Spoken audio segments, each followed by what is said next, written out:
Assalamualaikum warahmatullahi wabarakatuh. Kita lanjutin lagi konten audit sistem informasi di section 3 tentang Control Objective for Information and Related Technology 4.1. Bagian kedua ya, kita bahas tentang Acquire and Implement. Sedikit mengingatkan, kemarin sebelumnya sudah kita pernah bahas di domain COVID 4.1. Jadi ada banyak domain ya, ada 4 yang kita ingat.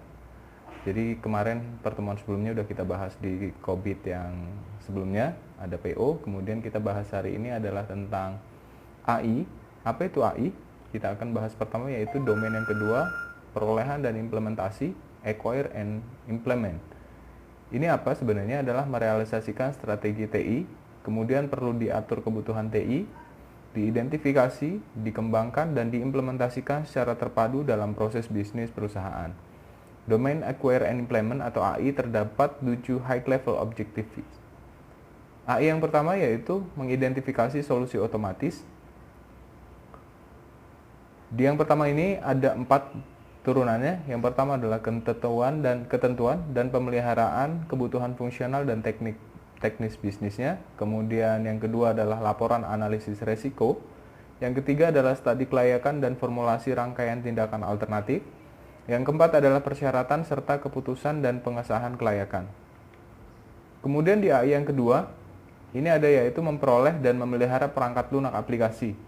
Yang pertama yaitu apa saja turunannya, rancangan tingkat tinggi, kemudian ada rancangan terperinci, kemudian ada kendali dan kemampuan audit aplikasi, kemudian ada keamanan dan ketersediaan aplikasi, yang kelima ada konfigurasi dan penerapan software aplikasi yang diperoleh, kemudian pembaruan utama dan sistem yang ada, kemudian pengembangan software aplikasi, kemudian ada jaminan mutu software, lalu ada pengelolaan persyaratan aplikasi dan pemeliharaan software aplikasi.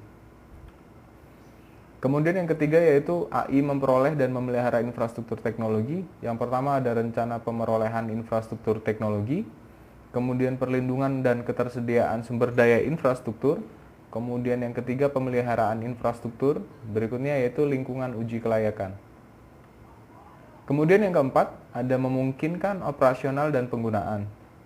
Di yang keempat turunannya ada 4 juga, yaitu perencanaan untuk solusi operasional, kemudian pemindahan informasi kepada pengelola bisnis, kemudian pemindahan informasi kepada pengguna akhir atau end user, kemudian pemindahan informasi kepada staf operasi dan pendukung. Berikutnya ada yang kelima yaitu memenuhi sumber daya sistem informasi. Apa saja turunannya? Yang pertama adalah kendali pemerolehan, kemudian pengelolaan kontrak pemasok, pemilihan pemasok, kemudian pemerolehan sumber daya IT. Yang keenam yaitu mengelola perubahan. Turunannya ada 5 yaitu standar dan prosedur perubahan atau pergantian, kemudian ada pemeriksaan, prioritas dan otorisasi dampak, kemudian ada perubahan darurat, kemudian ada penelusuran dan pelaporan status perubahan, kemudian ada penutupan dan dokumentasi perubahan.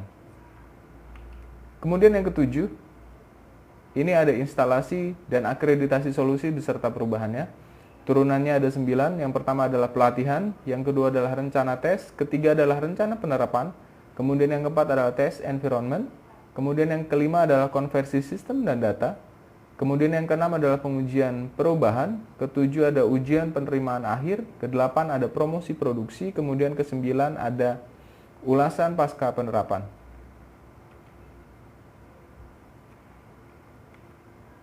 Demikian yang kita bahas mengenai acquire dan implement. Jadi ini adalah salah satu domain juga yang ada di COVID 4.1. Saya akhiri. Assalamualaikum warahmatullahi wabarakatuh.